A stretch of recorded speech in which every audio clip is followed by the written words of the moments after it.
이웃을 내 몸처럼 사랑하는 것, 이런 제목입니다. 다 같이 시작. 이웃을 내 몸처럼 사랑하는 것. 하나님 말씀은 레위기 19장 17절부터 18절을 제가 읽겠습니다. 너는 내 형제를 마음으로 미워하지 말며 원수를 갚지 말며 동포를 원망하지 말며 이웃 사랑하기를 내 몸과 같이 하라. 나는 여호와니라. 다 같이 이웃 사랑하기를 내 몸과 같이 하라. 지금 여러분이 함께 읽은 이 말씀은 구약이 신약이 아니라 구약입니다. 우리가 이웃을 내 몸처럼 사랑하라, 이 말씀은 우리 신약에서 주로 본 것 같은데, 놀랍게도 이 말씀이 어디에 있어요? 구약에 있습니다. 특별히 여호와 하나님이 오늘 우리들에게 이웃을 내 몸처럼 사랑하라고 명령하십니다. 내 이웃을 내 몸처럼 사랑하라. 레위기서에 이 말씀이 나오고 예수님도, 사도 바울도, 야고보도 이 말씀을 반복합니다. 예수님은 특별히 이것이, 이웃을 내 몸처럼 사랑하는 이것이 율법의 강령이다 그랬어요. 이 강령이라는 말은 어렵죠. 제가 쉽게 풀이를 해드리면, 국어 사전을 찾아보면은 기본 입장, 그런 말이에요. 강령은 기본 입장이다. 시작. 그러니까 십계명이 뭐냐? 이 십계명의 기본 입장이 뭐예요? 안식일을 지키라도 아니고, 나 외에 다른 신을 섬기지 말라도 아니고, 이 십계명의 근본 입장, 규범, 방침은 내 이웃을 내 몸처럼 사랑하라. 이것이 하나님의 율법 십계명의 기본 원리다라고 주님이 말씀을 해 주셨습니다. 자, 여러분은 이웃을 여러분 몸처럼 사랑하십니까? 아니, 여러분은 이웃을 얼마나 사랑하십니까? 여러분은 이웃을 내 몸처럼 사랑하라고 말씀하시면서 이것이 하나님의 율법의 기본 원리라고 말씀하시는 이 말씀을 얼마나 조차 행하십니까? 아마 저를 비롯해서 우리 중 어느 누구도 이 질문 앞에 선뜻 그리고 자신 있게 예라고 답을 할 수가 없어요. 왜냐하면 우리는 우리 자신이 얼마나 이기적인 것인지를 우리 스스로가 잘 알아요. 우리가 우리 몸을 얼마나 사랑합니까? 아니, 여러분 각자가 이 세상에서 가장 사랑하는 게 뭔지 아세요? 자기 몸이에요, 몸. 우리가 이 몸을 얼마나 정성을 들이고 가꾸고 닦고 씻고, 또 뭐 요즘은 뭐 눈썹도 막 문신으로 그리고, 제가 TV 이렇게 볼 때 앵커나 거기 그 뉴스 진행자들 가끔 대담하는 분들 보면 참 좀 역겨운 게 있는데, 너무 화장을 진하게 남자들이 막 눈썹이 막 새끈 그린 게 막 다 보여. 나는 왜 저렇게 하나? 기본적으로 방송국 가면은 이게 출연하게 되면 다 이렇게 화장을 해줘요. 그 너무 진하게 해. 왜 그럴까요? 보기 좋게 하려고. 여러분들 요즘 뭐 스마트폰이 너무 이제 발달을 하다 보니까 우리 각자 뭐 셀카를 얼마나 많이 찍습니까? 우리 각자 사진. 근데 사진을 찍으면 사진도 어떤 것은 잘 나오는 게 있고 어떤 것은 똑같은 나는데 이상하게 나오는 게 있어요. 그래서 그런 찍고 난 다음에 우리 와이프는 언제나 제 핸드폰 훔쳐다가 자기 잘못 나온 거 다 지워버려. 왜 그래요? 이쁘게 나오게 하려고. 우리 다 그런 우리 마음을 갖고 있어. 저도 마찬가지예요. 저도 제가 사진을 찍어도 조금 어떤 때는 조금 이상해. 그래서 저도 잘 나온 것만 제 카페에 올립니다. 우리가 우리 자신을 그렇게 사랑해요. 남한테 조금 잘못 보이는 것도 다 신경 쓰고, 우리가 얼마나 자신을 사랑하는지는 여러분 스스로가 잘 압니다. 몸에 좋은 것 얼마나 찾아 먹습니까? 몸에 좋다면. 우리 몸에 좋다면. 참 우리가 이렇게 우리 몸을 철저하게 사랑하지요. 그런데 이런 우리들에게 예수님이 뭐라고 말씀하셔요? 이웃을 네가 네 몸을 사랑하는 것 같이 사랑하라고 명령을 하시는데, 과연 우리가 이 말씀을 실천할 수 있을까요? 어떤 분들은 지레 겁을 먹고 아이고 누가 이 세상에 그런 말씀을 실천할 수 있어? 그 말씀은 그냥 참고하라고 주신 말씀이야, 이렇게 넘어가는 분들도 있습니다. 내 이웃을 내 몸처럼 사랑하라는 말씀은 정말 실천 불가능한 말씀일까요? 만약 우리가 실천할 수 없다면 왜 예수님이 우리에게 이웃을 네 몸처럼 사랑하라고 명령하셨을까요? 오늘 우리는 이러한 의문점을 가지고 이웃을 내 몸처럼 사랑하는 그것이 어떤 의미이며 우리가 그것을 어떻게 순종할 수 있는지를 말씀을 통해 상고하고자 합니다. 먼저 예수님 말씀을 또 하나 봅니다. 자, 부자법관 청년이 예수님을 찾아왔습니다. 그리고 예수님께 묻지요. 선생님, 내가 무엇을 하여야 영생을 얻을 수 있겠습니까? 여러분, 내가 뭘 해야 구원을 받을 수 있지요? 라는 이 질문 앞에 우리는 그 답을 알고 있어요. 왜냐하면 너무도 쉽게 예수님이 간결하게 말씀을 하셨기 때문에 우리는 답이 뭔지를 알지요.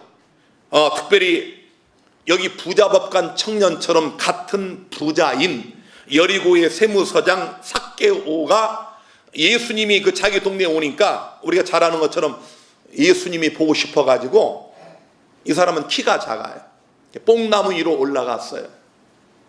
우리 옛날 어린아이들한테 가르친 그 노래 중에 삭개오는 키가 작았네, 우리 그런 노래 있잖아요. 이 키가 작아가지고 예수님 얼굴 보고 싶어 뽕나무로 올라갔어. 이거요 쉬운 일이 아닙니다. 여러분, 세무서장이요, 여리고의 장이요, 장급이요. 아니 장이 아니더라도 이 어른이 자기가 키가 작은 핸디캡이 있는데 예수님이 보고 싶다고 나무 위로 올라간다? 이거 아무나 못하는 거예요. 용기를 내서 예수님을 꼭 보고자 하는 갈망을 가지고 나무 위로 올라갔어. 그때 주님이 삭개오야 속히 내려오너라, 내가 오늘 내 집에 유하여야 하겠다.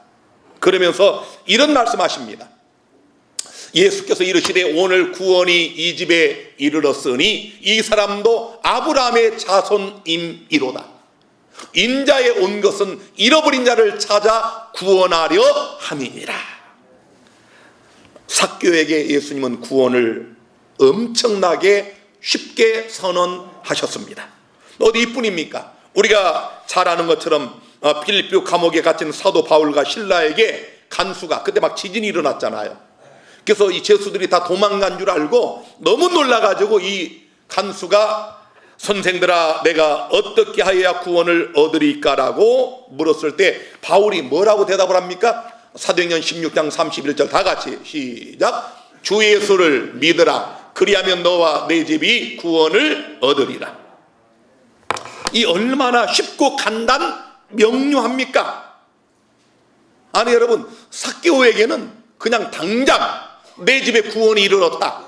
여기 간수들에게는 예수를 믿으라, 그리하면 너와 내 집이 구원을 얻으리라. 자, 이렇게 쉽게 말씀하신 주님이 내가 무엇을 해야 구원을 얻을 수 있겠냐고 묻는 이 부자법관 청년에게 뭐라고 답을 하셨는가 하면 마태복음 19장 17절에 내가 생명에 들어가려면 다 같이 계명들을 지키라. 계명들을 지키라. 그랬더니 이 청년이 어느 계명이냐고 묻습니다. 우리 주님 이렇게 말씀하셔요. 예수께서 가라사대 살인하지 말라, 간음하지 말라, 도적질하지 말라, 거짓 증거하지 말라, 내 부모를 공경하라, 내 이웃을 내 몸과 같이 사랑하라 하신 것이니라. 자, 여러분, 이 예수님 말씀을 듣고 이 청년이 뭐라고 답을 하는지 아십니까? 마태복음 19장 20절에 그 청년이 가로되 이 모든 것을 내가 지키었사오니 아직도 무엇이 부족하리까? 하니까. 이 대답은 사실 놀라운 대답이에요. 아무나 할 수 없는 대답입니다. 여러분, 생명에 들어가면 계명을 지키라. 어떤 계명입니까? 십계명이다. 그러니까 이 부자복한 청년이 주님, 내가 이런 정도는 어려서부터 다 철저하게 지켰습니다. 내가 안식일 빼먹지 않고 지켰고, 내가 간음하지 않았고, 하나님의 다른 신을 섬긴 적이 없고, 내 부모를 공경했고, 도덕적으로 완벽한 자예요. 이 청년의 말은 거짓말이 아니에요. 그래서 여러분, 마가복음 10장 21절에 보면은 예수께서 그를 보시고 사랑하사, 다 같이 사랑하사, 문자를 철저하게 지키는 것, 예수님이 사랑하시는 거예요. 여러분이 안식일을 7째 날마다 문자대로 지키는 것 아름다운 일입니다. 자, 그런데 뭐라고 그러셨어요? 가라사대 내게 한 가지, 오히려 한 가지 부족한 것이 있으니. 왜냐하면 물었잖아, 자기가. 내가 무엇이 더 부족합니까? 라고 했더니 한 가지가 부족하다.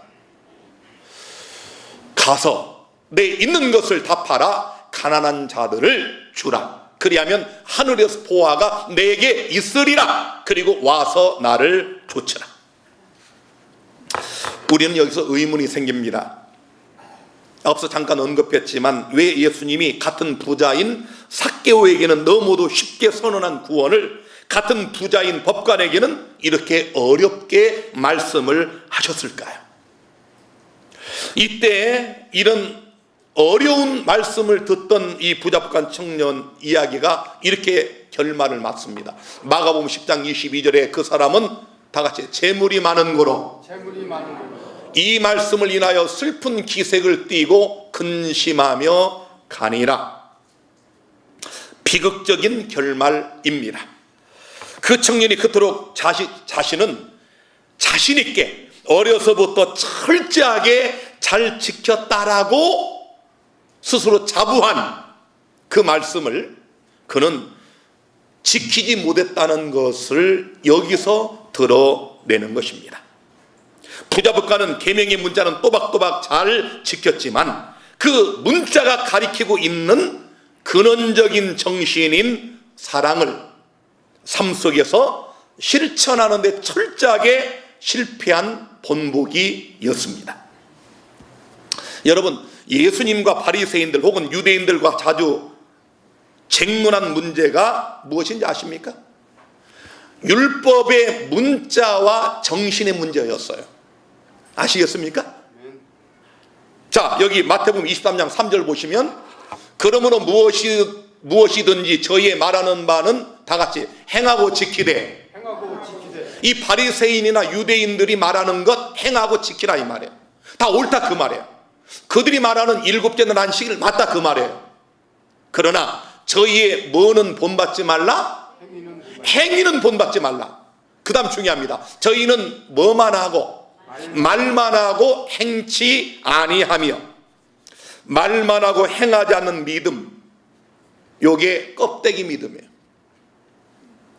십계명의 문자는 철저히 지키지만 그 십계명이 가르치는 예수님 말씀한 그 십계명의 근본 원리, 그 정신, 이웃을 내 몸처럼 사랑하라고 하는 이것을 바리새인들은 철저히 외면했고, 부자복한 청년도 철저하게 문자는 지켰지만 이 율법이 가리키는 진정한 정신인 이웃을 내 몸처럼 사랑하라고 하는 이 말씀을 실천하는 데는 실패한 사람입니다. 야고보서는 특별히 이렇게 말씀을 합니다. 야고보 2장 13, 14절에 잘 들어보세요. 이건 설명이 필요가 없어요. 긍휼을 행하지 아니하는 자에게는 긍휼 없는 심판이 있으리라. 긍휼은, 이 긍휼이 뭐냐면은 불쌍히 여기는 마음이에요. 긍휼은 심판을 이기고 자랑하느니라. 무슨 말인지 아시겠어요? 긍휼이 뭘 이긴다고요? 심판이 이긴다고요. 이 말이 무슨 말이에요? 율법이 기준이 돼가지고 우리가 심판을 받는데 남을 불쌍히 여기는 사람은 그 심판을 이긴다는 거예요. 그 다음에 그 뒤에 만일 사람이 믿음이 있노라고 행함이 없으면 무슨 이익이 있으리요? 그 믿음이 능히 자기를 구원하겠느냐. 오늘날 많은 그리스도인들이 오직 믿음 그렇게 외치지만은 뭐가 없다는 거예요? 행함이 없다는 거예요. 말로는 뭘 못합니까? 우리 어렸을 때부터 친구들하고 가장 많이 하는 말이 뭔지 아세요? 누가 막 자랑하면, 야, 우리 집에는 뭐 있다? 우리 집에 뭐 있다? 금송아지 있다고 그러잖아요. 말은 누가 못해요. 말은 얼마든지 뻔지르르하게 잘할 수 있는데 과연 그런 믿음이 행함으로 나타내지느냐? 행함으로 증명되지 않는 믿음은 껍데기예요. 아무 쓸모없는 것입니다. 그래서 야고보는 이렇게 단언을 합니다.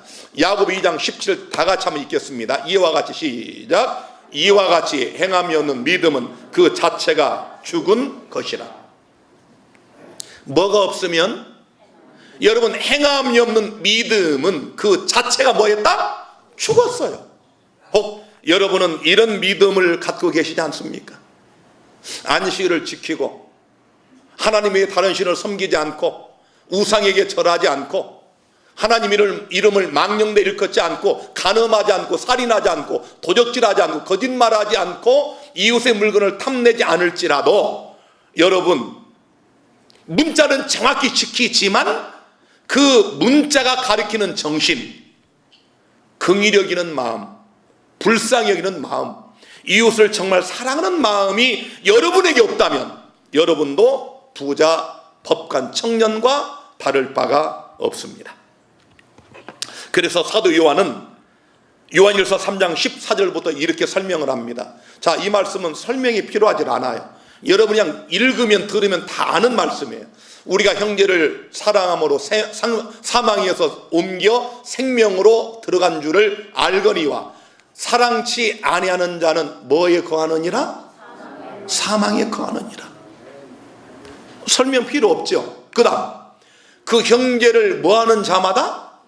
미워하는 자마다 살인하는 자니 살인하는 자마다 영생이 그 속에 거하지 아니하는 것을 너희가 아는 바라. 아무리 나는 예수 믿고 거듭났다, 나는 예수님을 사랑한다, 내가 연주가 30년이다, 이거 아무 의미가 없어요. 그 마음에 뭐가 있으면, 미움이 있으면, 여러분이 아무리 수십 년 평생 안식일을 지키고 교회를 다녀도 형제를 미워하면 살인하는 자요, 그 속에 뭐가 없다? 영생이 없다고 주님은 말씀하십니다. 계속 읽겠습니다. 17절. 누가 이 세상 재물을 가지고 형제의 궁핍함을 보고도 도와줄 마음을 막으면 하나님의 사랑이 어찌 그 속에 거할까 보냐.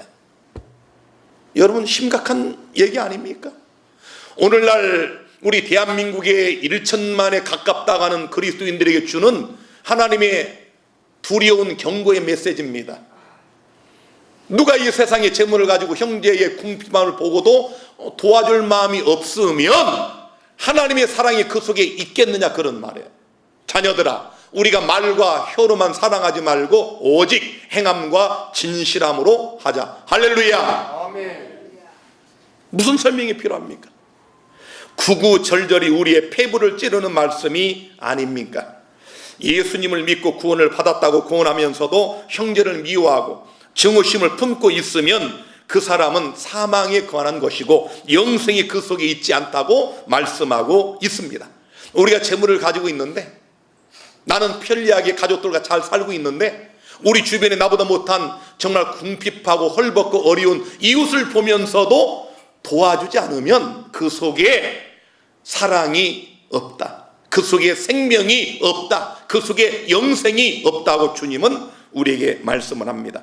여러분이 안식일을 기억하여 거룩히 지킨다고 하는 것은 여러분이 사람을 사랑하고 이웃을 사랑한다는 것과도 같습니다. 여러분이 십계명을 지킨다고 하는 것은 예수님께서 피로 사신 영혼들을 진심으로 사랑하고 있다는 것과도 같은 의미라는 것입니다. 우리가 율법을 지키고 하나님 말씀을 순종한다고 하는 것은 말이 아닌 행동으로 나타나야 한다고 성경은 말씀합니다. 여러분이 계명을 지킨다고 하는 것은 우리 주변에 내 도움이 필요한 이웃들에게 실제적인 도움의 손길을 내민다는 것이에요. 그것이 말과 혀로만이 아닌 행함과 진실함이라고 성경은 말씀을 합니다. 예수님은 여기서 우리를 한 단계 더 이끌어 가십니다.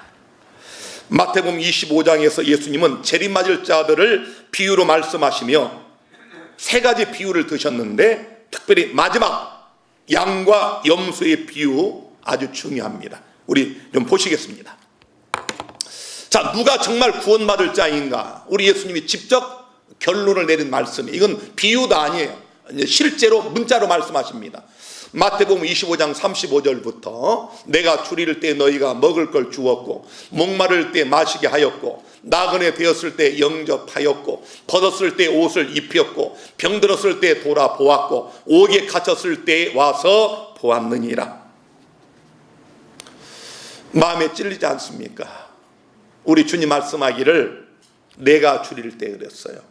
그랬더니 이 의인으로 분류된 자들이 깜짝 놀라가지고 주님, 나는 주님과 다른 시대에 살았는데 언제 제가 주님을 공양하고 주님 목마를 때 내가 마시게 하였고 내가 언제 주님을 영접하였나이까? 그때 주님은 이렇게 말씀하십니다. 너희가 여기 내 형제 중에 지극히 작은 자 하나에게 한 것이 곧 내게 한 것이니라. 심각한 말씀. 아니, 나는 주님이 그렇게 한 적이 없는데 주님. 그래, 너 기억 안 나니? 네가 언제 2018년 9월 언제 그 분열 요양원에서 너보다 못한 형제를 네가 도와줬지 않니? 그게 나한테 한 것이다. 반대로 구원받지 못할 염소물에게 주님은 이렇게 말씀하십니다. 마태복음 25장 44절부터 저희도 대답하여 가로되 주여 우리가 어느 때에 주의 줄이신 것이나 목마르신 것이나 나그네 되신 것이나 벗으신 것이나 병드신 것이나 옥에 갇히신 것을 보고 공양치 아니하더이까? 나 그런 적 없는데요. 그때 주님은 이렇게 말씀하십니다. 이에 임금이 대답하여 가라사대 내가 진실로 너에게 이르노니 이 지극히 작은 자 하나에게 하지 아니한 것이 곧 내게 하지 아니한 것이니라.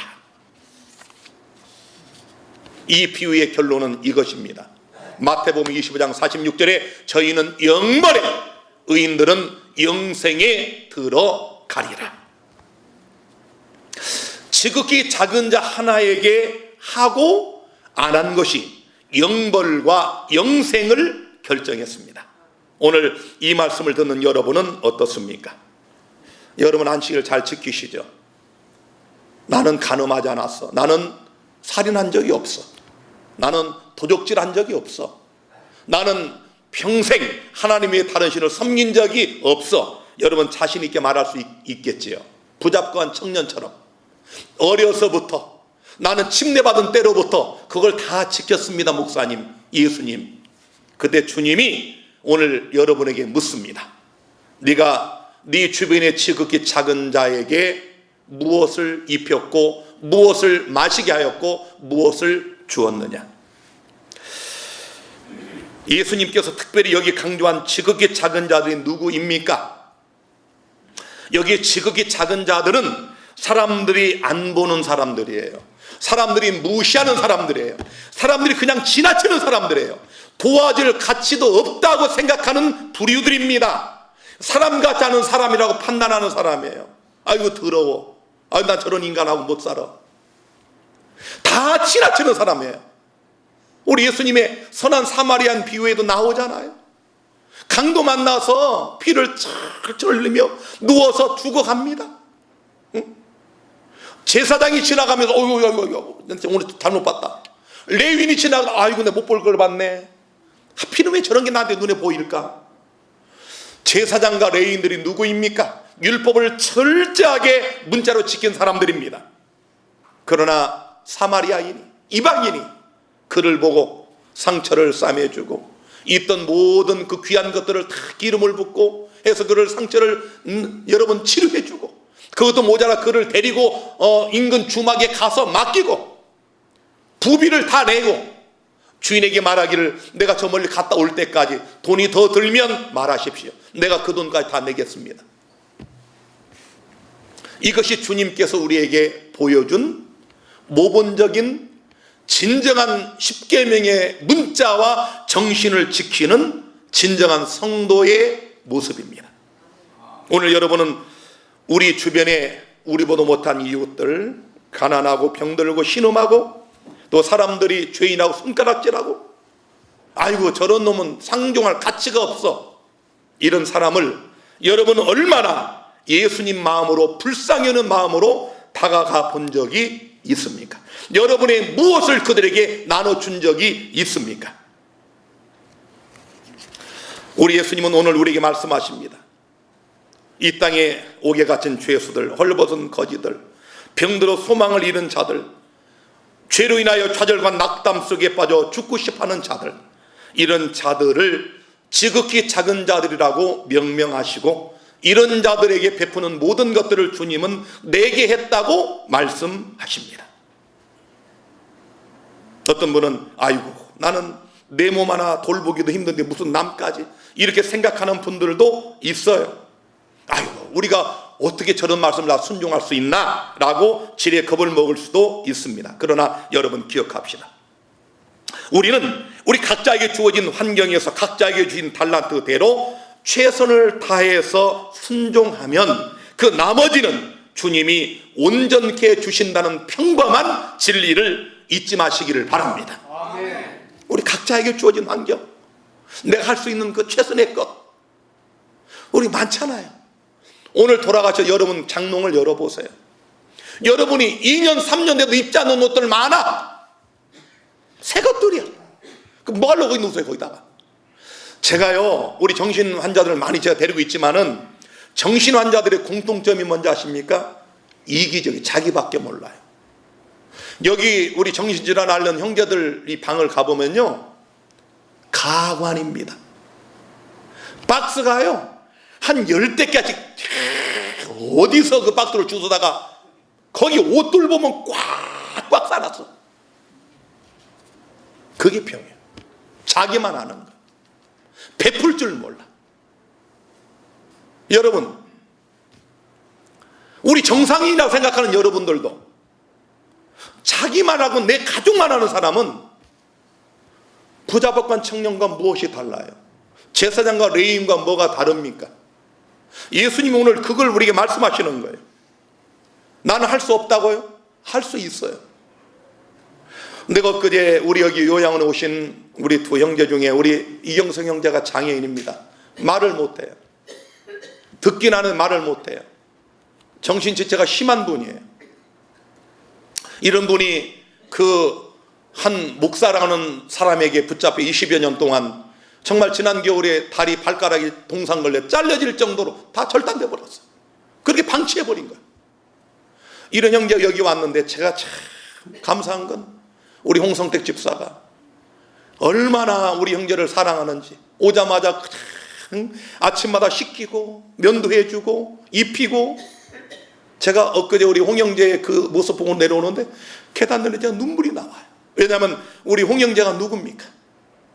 홍 형제도 몇 년 전에 노숙하던 사람이야. 알코올 중독에 빠져 희망이 없었던 사람이야. 얼마나 우리를 힘들게 했는지 여러분이 아시잖아요. 정말 다 포기하고 싶은 사람이었어. 이렇게 여기 와서 예수 믿고 칭례받고 거듭나고 집사가 되고 저렇게 변화가 돼가지고 봉사하고 이제 보니까 그 자기부터 딱한 형제가 있거든. 그냥 아낌없이 사랑을 베푸는데 제가 눈물이 나와. 이게 누구한테 한 것입니까? 이경석 형제한테 한 게 아니에요. 우리 주님이 이건 철저하게 나한테 했다고 여러분 적어 놓으시는 거예요. 여러분이 선물하고 주고 이거 우리 대개 한 90 몇 프로가 대받을 사람을 줘요. 축의금, 조의금도 마찬가지고 우리 남한테 선물하는 것도 내가 주면 주겠지. 안 주면 또 서운해. 삐쳐. 나는 해줬는데 안 해줄까? 목사님이. 그건 이방인들도 하는 거예요. 아무나 다 하는 거예요.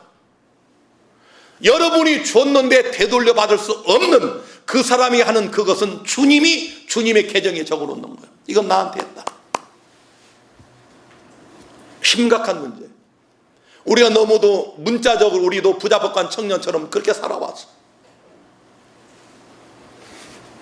우리가 이 말씀을 깨닫고 순종하기로 결심한다면 오늘부터라도 우리는 얼마든지 우리의 작은 것들을 나눌 수가 있어요. 뭐 큰 것이 아니에요. 여러분이 무슨 뭐 전 재산을 다 팔고 이거 주님 원하지 않아요. 작은 것 하나에서부터 나보다 못한 이웃들에게 조용히 갖다 주고 입혀주고 사랑해주고, 그것을 주님은 우리에게 말씀하십니다. 자, 그렇다면 삭개오와 법관의 차이는 뭘까요? 같은 부자입니다. 삭개오도 부자, 법관 청년, 이분도 부자. 자, 이 삭개오는 세리장으로, 그 당시에 세리는 죄인과 함께 언제나 불리워지는 그룹으로 통칭될 만큼 나쁜 직업이요. 죄인과 세리 이렇게 항상 붙어 다니잖아요. 죄인과 세리. 반면에 부자 법관 청년은 어떤 면으로 보든지 완벽한 사람이었습니다. 그는 그의 자신 있는 답변처럼 정말 어려서부터 계명을 문자 그대로 잘 지켰던 사람이었고, 그는 살인하지 않았고 간음하지 않았고 도적질하지 않았고 자신만만했어요. 그래서 예수님이 그 말씀을 열거하다가 마지막에 언급한 내 이웃을 내 몸처럼 사랑하라고 한 이 말씀을 흘려듣고 자기는 자신 있게 어려서부터 계명을 잘 지켰다고 대답을 한 것입니다. 예수님도 계명의 문자를 잘 지킨 그를 사랑하셨어요. 그렇다면 이 법관 청년의 문제는 무엇이었을까요? 무엇이 삭개오와 달랐을까요? 우리 삭개오 이야기로 돌아가 보겠습니다. 구원을 사모하던 삭개오는 예수님이 오신다는 소문을 듣고 예수님을 만나러 갔는데, 아까 말씀드린 것처럼 키가 작아가지고 예수님을 볼 수가 없어. 그래서 체면 불구하고 뽕나무로 올라간 거예요. 여러분이 예수 앞에 나와서 병 고치기를 원하시고 평안 얻기를 원하시고 가난에서 벗어나기를 원하시고 문제 해결의 답을 얻기를 원하신다면 체면을 불구해야 돼요. 체면 따지지 마세요. 예수님께 가는 데는 체면 생각하면 안 됩니다. 자, 그래서 예수님이 그를 내려오라고 말씀하시니까, 여러분, 요게 이제 중요한 요거. 이게 부자 법관 청년과 삭개오의 차이를 만든 성경 구절입니다. 누가복음 19장 8절. 삭개오가 서서 주께 여짜오되 주여 보시옵소서, 내 소유의 얼마를? 절반을 가난한 자들에게 주겠사오며 만일 네 것을 토색한 일이 있으면 4배나 갚겠나이다. 이 놀라운 얘기인데 여러분은 놀라질 않네요. 아니, 그러면 왜 절반만 준다고 했는데 주님은 이 삭개오에게 구원을 선포하시고 부자 법관 청년에게는 재산을 다 팔라고 하셨을까? 의문이 들잖아요. 여러분, 화이시 놀라운 영감으로 힌트를 줍니다. 이거 보세요. 시리아 서망 555페이지. 그리스도의 사랑에 대한 삭개오의 첫 응답은 가난하고 고통당하는 자들을 동정하는 데에서 나타났다.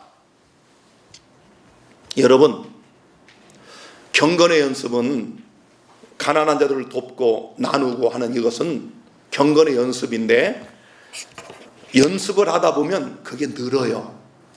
여러분, 챔피언 되신 분들, 금메달 따는 분들이 그냥 따는 줄 아십니까? 상상할 수 없는 연습을 합니다. 나는 조수미 같은 이렇게 하는 사람은 그냥 아무 데나 가면 그냥 노래를 부르는 줄 알았더니, 이야, 나가 간중들을 막기 5분 전까지도요 혼자 계속 연습을 해. 사랑도 연습하면 는다. 시작. 우리 여러분 형제를 사랑합니까? 우리 서로 뭐 가끔 예배 볼 때 사랑합니다 라고 하는데, 제가 볼 때는 한 90% 이상은 사랑도 안 하면서 그냥 하는 거예요. 그런데 사랑하는 마음이 없을지라도 사랑한다고 고백하고 손을 맞잡아 주고 끌어안다 보면 정말 사랑이 가는 거예요. 그 원리를 알란 말이에요. 내 재산의 절반을 다 팔아서 가난한 자들에게 주겠다고 한 삭개오는 내버려 둬도 더 팔아줘. 반을 주어서 자기의 헌신을 통해 기뻐하고 즐거워하고 눈물을 흘리고 병이 낫고 하는 그 어려운 사람들을 보는 그 기쁨이 이 재산 절반보다 몇 백배 몇 천배로 커지기 때문에 그냥 내버려 둬도 또 나머지 다 줄 사람이야. 그러나 가난한 자들을 불쌍히 여기는 마음이 없는 부자법관 청년은 재산을 다 팔아야 그 마음이 생기는 사람이야. 그런 마음이 아예 없다 그 말이에요. 여러분은 우리 주변에 가난하고 고통당하는 사람들을 얼마나 불쌍히 여기십니까? 이제 여러분은 부자 삭개오와 부자법관 청년의 차이점을 발견하셨습니다. 여러분은 정말 예수님을 구주로 영접하신 분들 맞습니까? 여러분도 삭개오처럼 예수님을 구주로 여러분 마음속에 모셔드리셨습니까? 그렇다면 여러분도 당연히 예수님이 계신 여러분의 그 마음속에서 가난하고 병들고 신음하고 고통당하는 이웃들을, 죄인들을 동정하는 마음으로 다가가시기를 간절히 바랍니다. 그런 마음이 우러나지 않으면 연습하시라니까. 그냥 일부러 안 되지만 한번 해보세요. 아니 여러분 운전 배울 때 보세요. 운전 배울 때 그 운전 지금은 그냥 막 손 놓고 가도 가차가. 근데 운전 배울 때는 그냥 손으로 딱 운전해도 이게 아이고 참. 내가 우리 아이 운전 가르치다 그냥 대판 몇 번 싸웠어. 참 정말. 아니 그 쉬운 걸 왜 이렇게 자꾸 힘을 줘? 그런데 연습하다 보니 요즘 이제 와이프 운전하는 걸 저렇게 보니까 나보다 더 빨리 달려. 왜 그래요? 연습하면 되는 거예요. 여러분이 이웃을 사랑하고 불쌍히 여기고 내 것을 나눠주는 경험이 운전 배울 때보다 더 안 돼. 더 안 되는 거예요. 그러나 여러분이 자꾸 초버릇 해보세요. 사랑은 하면 할수록 느는 것입니다. 동정하면 동정이 늘어나는, 그것이 예수님 말씀한 30배, 60배, 100배의 원리예요. 오늘 말씀을 이제 마치기 전에 한 가지 예화를 들고자 합니다. 우리 작년 6월 7일 돌아가신 인강이 아버님, 참 저렇게 운동장에 우리 같이 축제할 때 멋지게 노래를 불러주시던 아버님 작년에 돌아가셨습니다. 우리 오늘 여기 오신 오순의 어머님과 우리 임강의 아버님은 몇 년 전에 저를 만나 이곳에 오셨습니다. 오실 때 참 에피소드가 있는데, 아버님께서 오셔가지고 상담을 하시는데, 목사님 우리 부부가 80대인데 얼마를 내면 여기서 평생 죽을 때까지 살 수 있겠습니까? 그래서 아버님 가지신 대로 그냥 원하시는 대로 제가 모시겠습니다 했더니 내가 7천만 원밖에 없는데 되겠냐고 물어요. 그래서 아이고 그 정도면 충분하니까 그냥 오십시오 했더니 3일 후에 혼자 다시 찾아오셔서, 목사님 제가 죄를 졌습니다. 내가 오늘 고해 성사하러 왔다고 그래요. 천주교인이셨으니까. 그래서 제가 속으로 이분은 7천도 없구나. 이제 이분이 7천 있다고 뻥을 쳤다가 이제 오게 생겼으니까 그거 없다고 이제 아마 2, 3천 있나 보다. 난 그렇게 마음의 준비를 하고 괜찮습니다 말씀하셨더니, 사실은 제가 거기 보증금이 1억 7천이 있는데 목사님께 7천만 있다고 거짓말 해가지고 오늘 고백하러 왔다는 거예요. 그래서 1억 7천을 내시고 오셨는데, 그 후에 1년 있다가 우리 분열 요양원 어려운 분들을 위해 써달라고 현금 5천만 원을 다시 들이셨어요. 우리가 잘 아는 것처럼 이 두 분은 김영삼 대통령 때 여러분 주택 한 채를 다 팔아가지고 전액을 KBS 사랑의 리퀘스트에 쾌척을 하셨습니다. 그리고 작년에 2월 달에 2월 25일 날 대장암 말기라는 진단을 받으시고 며칠 후에 우리 어머님과 함께 저를 부르셨어요. 두 분이 눈물을 흘리시면서, 목사님 이제 내가 곧 죽게 되는데 사실은 우리가 평생 모아둔 돈이 조금 있습니다. 그래서 제가 그동안 저한테 다 주셨는데 뭐가 또 있나 그랬더니 돈이 조금 있다고 그래서 제가 한 500 남았나 보다 했더니 3억여 원의 돈을 내가 가기 전에 다 하나님께 바치고 하고 싶다고. 사실은 어머님이 오늘 이렇게 오셨지만 건강하시잖아요. 아내를 남겨두면 한 1억 원 남겨둬야 1억 원. 저 같으면 한 1억 원 남겨두겠어. 정말 2억만 내도 괜찮잖아. 근데 우리 어머님이 나는 필요 없다는 거야. 우리가 국가유공자니까 돈 조금씩 나오는데 나 먹고 살 건 된다. 이게 다 남김없이 드리겠다. 두 분이 작년에 이곳에 드렸지 않습니까? 4월 7일 안식일에. 여러분 두 분이 하나님께 다 드리시고 우리 어르신이 주님의 부활, 우리 주님의 재림을 기다리는 소망 가지시고 돌아가셨어요. 그동안 제가 어머니 모시고 그 묘를 몇 번 다녀왔지만은 이제 우리 임강희 아버님은 우리 주님 오시는 그날에 썩지 않고 죽지 아니할 영광스러운 몸으로 부활하여 우리를 다시 만나게 될 것입니다. 제가 확신합니다. 이 아버님이, 우리 어머님은 솔직히 여기 앉아 믿음이 아버님보다 없으셔. 얼마나 혼났는지 아세요? 돌아가시기 얼마 전에 믿음 없는 소리 해가지고 아버님이 호통을 치는 거야. 그런 믿음 갖고 어떻게 예수 믿냐고. 그 아버님은 철저하셔서 돌아가시는 마지막 순간까지도 오직 주님만 붙들으셨어. 한 가지 흠이 있다면 돌아가시 전날 서세원 찾은 거. 갑자기 느닷없이 서세환이라 그 키 큰 누구예요? 그 키 큰 가수, 가수 이름을 갑자기 불러서 우리가 많이 웃었는데 정말 예수님을 사랑하신 분이에요. 그리고 우리 어머님이 아버님 돌아가시고 그 유공자니까 아버님 나오던 돈에 이제 한 3분의 2가 나와요. 조금 나와요. 근데 그 돈을 또 아끼셔서 매달마다 10만 원씩 우리 요양원에 가족 없는 분들을 식사를 대접하시고, 그리고 엊그제 또 저를 부르셔서 아까 제가 안교 시간에 말씀드린 것처럼 100만 원을 모아두신 것을 오늘 하나님께 드리면서 어려운 이웃을 위해 써달라고 말씀하셨습니다. 이게 참 쉬운 것 같지요? 저는 목사지만 저도 그렇게 못합니다. 정말 우리 하나님께 영광이 받고 하나님께 영광이 받고. 예. 자, 여러분, 오늘 우리 주님이 이 말씀하시는 거예요. 너보다 못한 이웃, 너보다 가난한 이웃, 병들어 고통당하 신음하는 자들, 이런 자들에게 아낌없이 다가가 너의 것을 나눠주라고 말씀하십니다. 오늘 말씀의 결론입니다. 백문불여일견이라는 옛말이 있습니다. 이 말이 무슨 뜻인지 아시죠? 100번 듣는 것이 한 번 보는 것보다 못하다, 이런 뜻인데 무엇이든지 경험해야 확실히 알 수 있다, 이런 말 아닙니까? 저는 이 말을 이렇게 바꿔보고 싶습니다. 백언불여일행, 즉 100번 말하는 것이 한 번 행하는 것보다 못하다. 우리가 흔히 하는 말로 말은 누가 못합니까? 말은 다 할 수 있어요. 그러나 오늘 주님 우리에게 말씀하시기를 믿음이 있노라 하며 행함이 없다면 그 믿음 자체는 죽었다고 말씀하십니다. 여러분, 그 당시 명망이 있었던 부자법관 청년의 이름은 성경에 나오지 않지만 사람들에게 질타받았던 세리장 삭개오는 그 이름이 성경에 있고 오늘까지 우리들의 입에 오르내리고 있지 않습니까? 우리도 삭개오처럼 이웃을 진심으로 내 몸처럼 사랑하는 사랑을 실천함으로 여러분과 저의 이름이 하늘 생명책에 영원히 빛나는 구원받는 백성들이 다 되기를 주의 이름으로 축원합니다.